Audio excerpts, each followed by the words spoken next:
acquistate i loro gadget. Continua a registrare, Maurizio, continua a registrare. Continua a registrare, che qui è tutto borderline, lo vedi? È tutto rotto qua. È tutto rotto, amici, è tutto rotto. Come vedete, siamo in una condizione di disagio qua. È assurda, non possiamo andare avanti così. Signori, è tutto borderline, qua è tutto borderline. Antonello Lai, un bel applauso, che onore! Eccolo! Grande! Qui è tutto messo male. Allora, fermosi un attimo.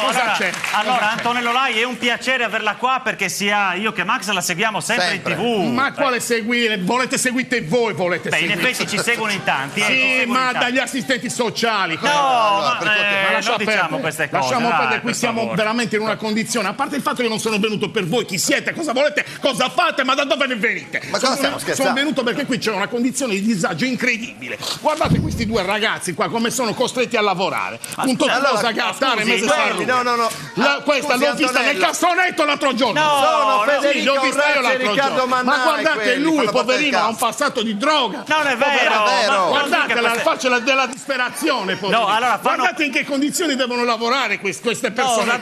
Sono condizioni disumane. L'ha presa sul serio. Sono veramente condizioni disumane. Qui non ci stiamo. Antonello, fanno parte del nostro. Con questi due, guardateli come sono conciati.